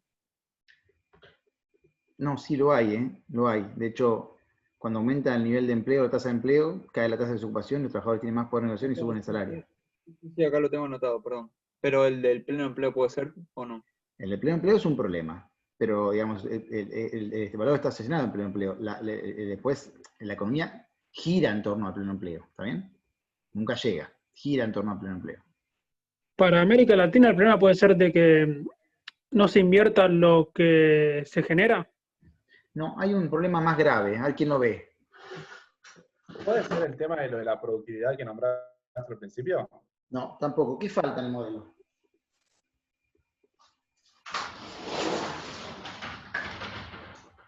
Fíjense en América Latina, ¿qué falta en el modelo? ¿Inflación? No, porque es un modelo real, eso no quiere explicar inflación, quiere explicar ciclo. Podría hacerse nominal, pero la verdad que no es el problema principal. Dice Camilo, el sector externo, es exactamente esa la respuesta. Los modelos que se hacen de ciclo económico para los países desarrollados nunca tienen sector externo. Cree que es un supuesto simplificador menor, que no genera mayor problema, no tener sector externo, porque pueden explicar de cualquier manera más o menos bien sin sector externo el ciclo económico. En América Latina es un error garrafal, porque básicamente el ciclo económico es por el sector externo. Básicamente es por el sector externo. Pregúntenle al gobierno hoy si no le gustaría hacer una política keynesiana expansiva para salir de la economía de recesión con un fuerte aumento del gasto público violento y sin mayores miedos respecto a la dinámica cambiaria. El problema es el sector externo. No está, como decía mi hijo cuando era chiquito, no hay ninguna variable. Importación, exportaciones, deuda, no hay nada. No es un problema que sea real o nominal, que también es una simplificación medio alevosa que no haya inflación, pero ese no es el problema principal. El problema principal es que no hay sector externo. Entonces lo que quisimos hacer es, ¿qué pasa si agarramos este modelo y lo hacemos latinoamericano, digamos? Pregunta Santiago, ¿se le puede agregar? Sí, se le puede agregar. Eso fue lo que hicimos. Hicimos un paper, lo mandamos, nos publicaron en un journal y, bueno, esta es la versión en español, digamos. y que lo que nosotros decimos es que en América Latina queríamos explicar esto, que es bien de América Latina. ¿Cómo hago que un modelo de ciclo me explique esto? Que cuando hay más financiarización en América Latina, ¿saben qué es la financiarización? No.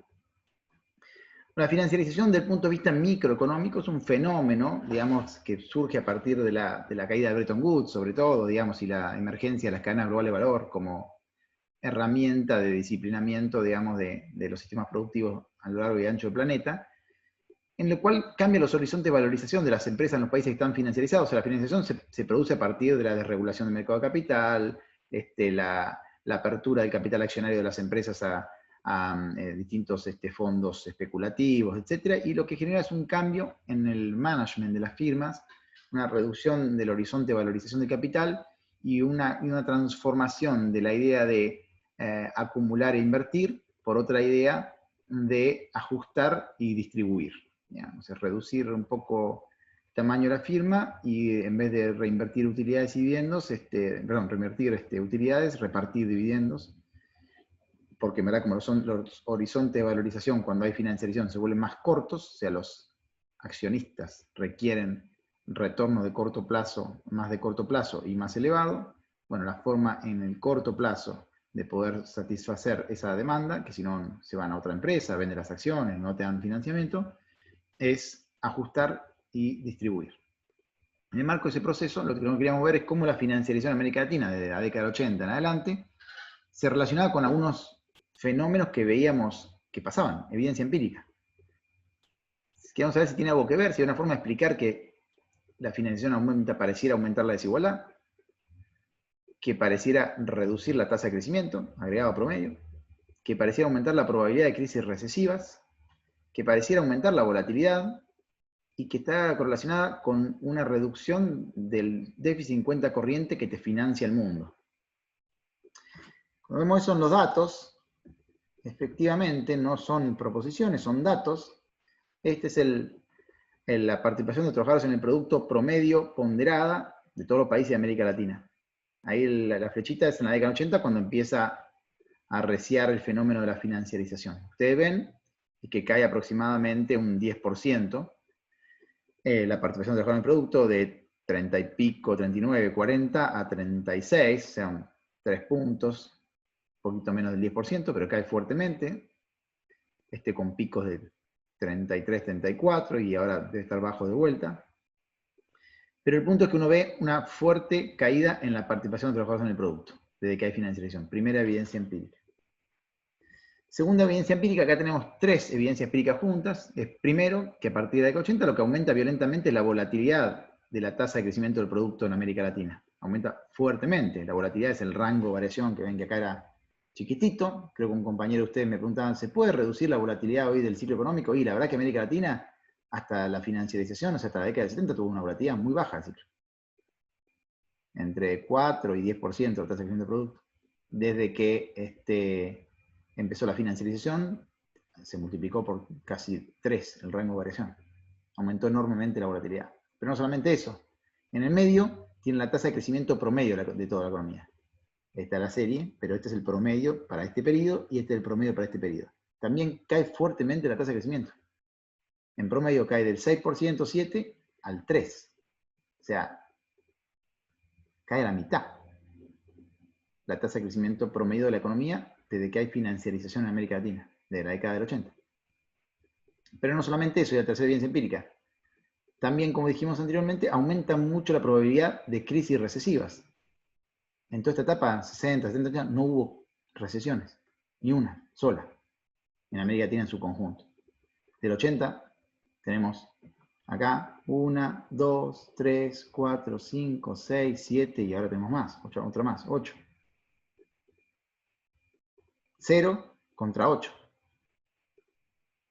Pero no termina ahí, lo que queríamos ver es cómo explica también la financiarización y dentro de un modelo de Goodwin, que la cuenta corriente se haya reducido tanto en América Latina, esto hasta parece un contrasentido. Escúchenme, si uno se financiariza, se abre al mundo, abre su cuenta de capital, uno imagina que va a tener más financiamiento, digamos, y de hecho en muchos momentos lo tuvo, y que ese financiamiento va a permitir que la cuenta corriente sea significativa y persistentemente negativa, e incluso cada vez más negativa, porque justamente la financiarización permite que la cuenta capital financie el déficit de cuenta corriente.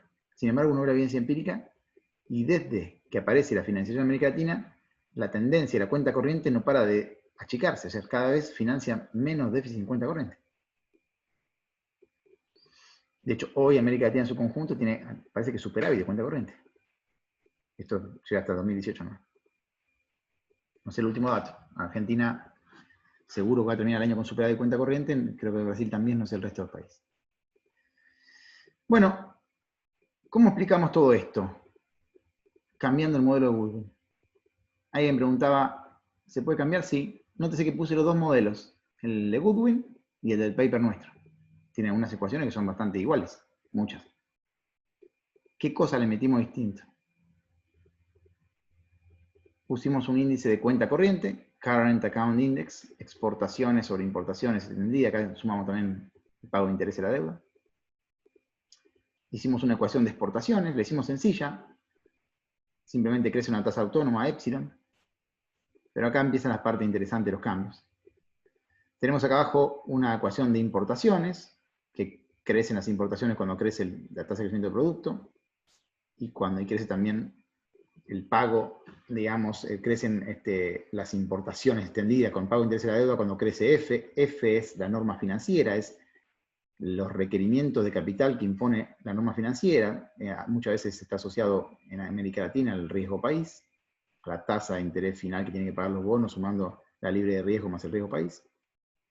Toda esa cosa te hace aumentar las importaciones, porque las importaciones, repetimos, están definidas como importaciones más pago de servicio a la deuda.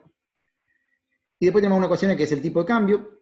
El tipo de cambio real cae cuando hay superávit de cuenta corriente, por supuesto, porque si tenemos más exportaciones que importaciones, el tipo de cambio se puede apreciar. Por el contrario, si tenemos más IMPO que EXPO, esto se reduce, y por lo tanto el tipo de cambio tiene que aumentar.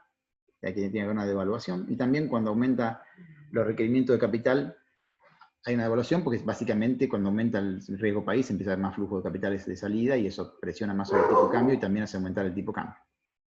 Ahora, el tema es que esto después le pega al salario. ¿Está bien? Le pega al salario porque el salario va a depender negativamente del tipo de cambio real, porque efectivamente en América Latina, básicamente las devaluaciones lo que se hacen y se digamos, articulan justamente una caída del salario real. Devaluás, suben los precios, cae el salario real. Y también cae el salario real cuando aumenta los requerimientos de capital, porque como dijimos que la financiación implica para las empresas un mecanismo de ajuste y fuga. Cuando aumentan los requerimientos de capital internacional, internamente los accionistas le piden a las empresas que están financiarizadas que o bajan los salarios para agarrar y aumentar la tasa de ganancia en el corto plazo, o se van. Por lo tanto, cuando aumenta la norma financiera internacional, riesgo país, tasa internacional, demandada por accionistas que después quieren replicar en la rentabilidad productiva, la rentabilidad que le exige el mundo financiero, bueno, hace caer los salarios reales. Con estas ecuaciones de tener salario real que depende contracíclicamente de los salarios, el tipo de cambio, el tipo de cambio que depende negativamente de la cuenta corriente, y esta otra que es importantísima, que ahora el stock de capital, que igual va a ser igual que el producto, eso no me importa, pero ya no depende, como en Goodwin, negativamente de U, sino que depende positivamente de U, porque en América Latina la demanda agregada es wage-led, no profit-led. Cambiando esas 4 o 5 ecuaciones, uno tiene un comportamiento cíclico totalmente distinto. Esto. ¿Qué es lo que tenemos acá? Nuestras principales variables endógenas y exógenas, endógenas, presa-predador, ahora es la cuenta corriente y la participación de trabajadores en el producto. La participación de trabajadores en el producto sigue siendo el predador, como lo era en el modelo de Goodwin. Pero ahora no preda el nivel de empleo. De hecho, tiene una relación positiva con el empleo. Preda la cuenta corriente, porque efectivamente, cuando aumenta la participación de trabajadores en el producto, aumenta el producto. Cuando aumenta el producto, aumentan las importaciones, porque no producimos todo lo que necesitamos para no producimos internamente todo lo que necesitamos como bien de capital y bien intermedio. Eso te deteriora la cuenta corriente. ¿Está bien? Entonces, a partir de ahí tienes un canal directo donde mayor participación de trabajadores en el producto te termina deteriorando la cuenta corriente. Esta es la presa, esta es el predador. Pero luego, ¿qué es lo que pasa? Cuando se deteriora la cuenta corriente, si se deteriora mucho, durante cierto periodo puede seguir esa lógica de que sigue creciendo U y sigue deteriorándose la cuenta corriente, pero en un momento te quedas sin reservas y tenés que devaluar. Cuando devaluás, aumentan la tipo de cambio, te caen los salarios reales. Cuando te caen los salarios reales, te cae la participación del producto, eso te hace caer el producto, te hace caer las importaciones y ahí te mejora la cuenta corriente. Tenemos la otra fase, donde ahora empieza a mejorar la cuenta corriente y empieza a caer la participación de los trabajadores del producto. Todo muy lindo, todo muy lindo. ¿Y qué cazzo tiene que ver esta F acá abajo? Esta F es la principal variable de interés para nosotros, que era la que justamente nos permitía explicar cómo la norma financiera producía distintas cosas. ¿Y acá cómo afecta? Y le pega muchas cosas. Te hace bajar cuando aumenta la norma financiera, porque de pronto aumenta el riesgo país, aumenta la tasa de retorno requerida por los accionistas en las empresas financiarizadas locales, te hacen bajar los salarios, te suben las importaciones extendidas, o sea, porque te sube el pago de interés de la deuda, y te sube el tipo de cambio porque aumenta la fuga de capitales. Entonces, todo esto, en general, retroalimenta, cuando pasa eso, una dinámica recesiva, porque tanto la caída directa del salario como la caída indirecta a través del aumento del tipo de cambio, está bien, como también el impacto sobre el tipo de cambio indirecto que tiene que te aumente el pago de los servicios de la deuda porque te empeora la cuenta corriente, lo cual te hace devaluar más, todo en verdad te hace bajar mucho los salarios reales, lo cual te hace bajar la presión de los trabajadores en el producto y que caiga el producto y que caigan importaciones y que aumente más la cuenta corriente. Moraleja, uno tiene este comportamiento de serie de tiempo, el diagrama de fases y la serie de tiempo. Esto es la presa, perdón, el predador, y esta es la presa, cuenta corriente, y este es la participación de los trabajadores en el producto en serie de tiempo y acá visto en diagrama de fase. ¿Verdad? Lo tenemos que dividir en 4 para entender la dinámica, pero determina este ciclo límite igual que en Goodwin, pero ahora en vez de ser entre el nivel de empleo y la participación de los trabajadores del producto, es entre la participación de los trabajadores del producto y la cuenta corriente. ¿Está bien? En términos visuales, y con esto terminamos, un poco de las conclusiones, es ¿qué pasa en términos visuales con ese ciclo cuando aumenta la norma financiera? Es decir, cuando los accionistas, porque vos abrís la cuenta de capital, porque empeoró las condiciones macroeconómicas y aumenta el riesgo país, y por lo tanto los accionistas extranjeros que invirtieron en las empresas financiarizadas locales te piden más rentabilidad o se van, ¿qué es lo que pasa con el ciclo económico? Bueno, acá tenemos el ciclo económico en el momento inicial, que giraba así tranquilito, ¿está bien? Con un estado estacionario en B, y da esta vueltita, y supongamos que la economía estaba en A, y aumenta la norma financiera por estos motivos que acabamos de mencionar. El ciclo, que era ahora pasa a ser todo más grande. Todo más grande, ¿está bien? Con un estado estacionario por acá, ponele. ¿Ok? Donde es mucho más volátil, porque la volatilidad es el rango de variación, por ejemplo, en la cuenta corriente aumentó la variación desde acá hasta acá, y antes era solamente de acá hasta acá, y la aparición de trabajador en producto antes era de acá hasta acá, y ahora desde acá hasta acá, así que aumentó la volatilidad de todos los ciclos, ¿está bien? Pero no solamente eso, perdón, el estado estacionario no va a estar acá, digo, acá está, se mueve sobre esta recta, está aplicado en el paper. Entonces, tenemos varias cosas, tenemos un ciclo mucho más volátil, con recesiones mucho más prolongadas, con estado estacionario donde la participación del producto ahora es mucho más baja, y la cuenta corriente es más alta, o sea, puedes tener menos déficit en cuenta corriente y peor participación de trabajadores en el producto. Más volatilidad, pero como dijimos que en este modelo, la participación del producto determinaba la tasa de crecimiento del producto, si tenés menos participación de los trabajadores en el producto, también tenés menos crecimiento económico. Moraleja, podemos explicar cada uno de los hechos estilizados que estábamos viendo antes. Podemos explicar que la financiarización, 1, te empeora la distribución de ingresos, se aumenta la desigualdad. 2, aumenta la volatilidad del ciclo económico. 3, aumenta la probabilidad de procesos recesivos. Todas estas recesiones son mucho más largas y están más bajas. ¿Está bien? 4, hace reducir la tasa de crecimiento del ciclo del producto, porque depende positivamente de la participación del trabajador en el producto, y cayó, así que cae. ¿Está bien? Y finalmente, aumenta la probabilidad de escenarios hiperrecesivos como D, si es mucho el aumento de la norma financiera, donde es políticamente inviable, porque la participación del trabajador en ingreso no puede ser negativa, así que lo que va a suceder es que antes de llegar a D, va a haber un conflicto social enorme, en términos distributivos, que modifique un poco las políticas económicas para que no suba tanto la norma financiera. ¿Cuáles son entonces seguramente lo que va a ocurrir? Y va a haber controles de capitales, va a haber políticas redistributivas agresivas del ingreso en materia tributaria o fiscales, que modifiquen un poco el proceso que se genera por el aumento de la norma financiera. Lo que yo le quiero mostrar con esto, y con esto un poco, acá están un poco las 4 conclusiones que dijimos ahí, pero dicho más de manera más cortita y más clara. A mayor norma financiera, se reduce tanto la cuenta corriente como la participación de los trabajadores en el producto. Pero con la economía wage-led, eso también tiene una menor tasa de crecimiento. Cuando hay mayor norma financiera, aumenta la probabilidad de estados estacionarios insostenibles o inviables como el D que vimos de arriba. Y finalmente, también la norma financiera aumenta la volatilidad del producto. Pero el punto, más allá del caso específico de la norma financiera, es entender que cuando uno quiere explicar una economía en particular, lo que puede hacer tranquilamente es buscar las herramientas existentes, así como hizo Goodwin, que no inventó el modelo Goodwin, sino que lo copió del Octave Volterra, que habían hecho un invento en la biología para explicar la dinámica de las poblaciones de presas y predadores en un bioma particular. Uno, en vez de casarse con la teoría X porque es marxista, porque es neoclásico, porque es keynesiano, lo que tiene que usar las herramientas de cada modelo que sean interesantes para poder explicar un fenómeno particular y después modificarlo. La tarea y la creatividad del economista es intentar obtener, entre otras cosas, modelos explicativos de un fenómeno en particular que sean sencillos, pero que sean creíbles y que sean bastante verificables con la evidencia empírica. Estas 4 cosas que reproduce el modelo no son 4 resultados cualquiera que puede tener cualquier modelo. Son 4 resultados que reproducen estos comportamientos que vimos en los datos de América Latina, para la participación de trabajadores en el producto, para el producto bruto y la volatilidad y la tasa de crecimiento promedio, y para la cuenta corriente. Lo interesante era ver cómo teníamos todos estos datos y no lo podíamos explicar con un modelo.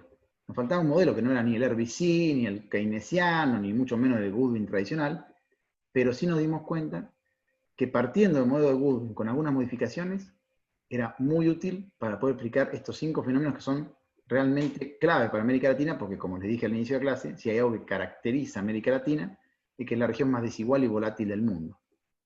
Lo que faltaba explicar un poco es cuál era el motivo detrás, que se haya vuelto tan volátil y tan desigual.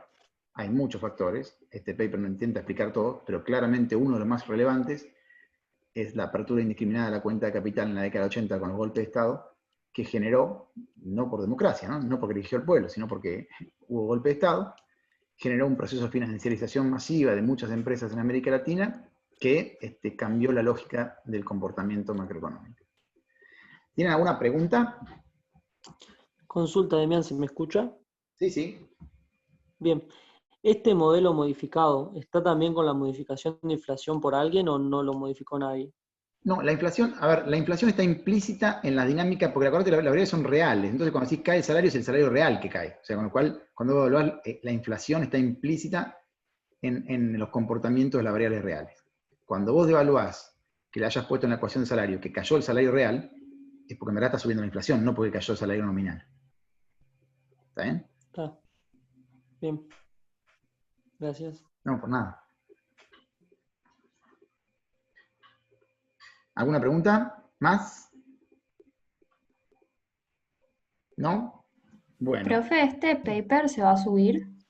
Es un paper optativo. Sé que están muy desbordados con varias materias y la verdad es que, por supuesto, el que lo quiera, se lo pasamos, pero no, de ninguna manera es obligatorio para el examen. Repito, de las 2 clases que vimos de ciclos conmigo, los 3 textos, los únicos 3 textos que son obligatorios son el capítulo 22 de Keynes, el texto de Samuelson sobre el modelo de acelerador y el texto de Goodwin que acabamos de ver sobre el ciclo por conflicto distributivo. O mejor, si quieren, también la nota de clase, el cuarto sería la nota de clase que hicimos con Juan porque está un poco denso, difícil el paper de Goodwin. Pero, digamos, son solamente esas 4. Todo lo demás que discutimos hoy en los distintos papers están todos disponibles para quien lo necesite, pero no son obligatorios para el examen. Pregunta Santiago si se puede hacer un modelo profit-led en vez de wage-led. Sí, el de Goodwin es profit-led. El primero que vimos es profit-led. El nuestro es wage-led. Ahora, si tu pregunta es, ¿se puede hacer un modelo profit-led que reproduzca el ciclo stop and go de evaluatorio que ustedes hicieron en el modelo? No, por supuesto, que no se puede, porque si vos sos un modelo profit-led no tenés ciclo stop and go. Tenés otros ciclos, tenés el ciclo de Goodwin, pero no el ciclo Stop and Go. Por eso no te sirve un modelo Profit-Led para América Latina. Porque no puedes hacer el tipo de ciclo más comúnmente aceptado para la dinámica macroeconómica latinoamericana, que es el ciclo Stop and Go. ¿Qué es esto? Crecen los salarios, aumentan las importaciones, o sea, aumenta el producto, aumentan las importaciones, se deteriora la cuenta corriente, hay que devaluamos, aumentan los precios, caen los salarios, cae la participación del producto, cae el producto, mejora la cuenta corriente y va para otro lado. Ese modelo tan lindo, tan sencillo, tan creíble, porque así pasa en América Latina, solamente lo podés reproducir en un modelo con estas características, digamos, donde la demanda es wage-led, el tipo de cambio aumenta cuando empeora la cuenta corriente y la cuenta corriente empeora cuando aumenta el producto.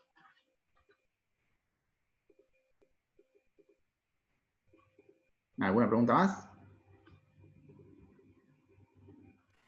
Bueno, si no es así, dejo de compartir. Les digo a todos muy buenas noches y muchísimas gracias. Y bueno, mañana con Juan, bueno, le van a contar las notas del examen y vamos a estar a disposición para definir la fecha de la muestra de los exámenes. Les mando un abrazo a todos y a todas. Chao, profe, gracias. Chao, chao.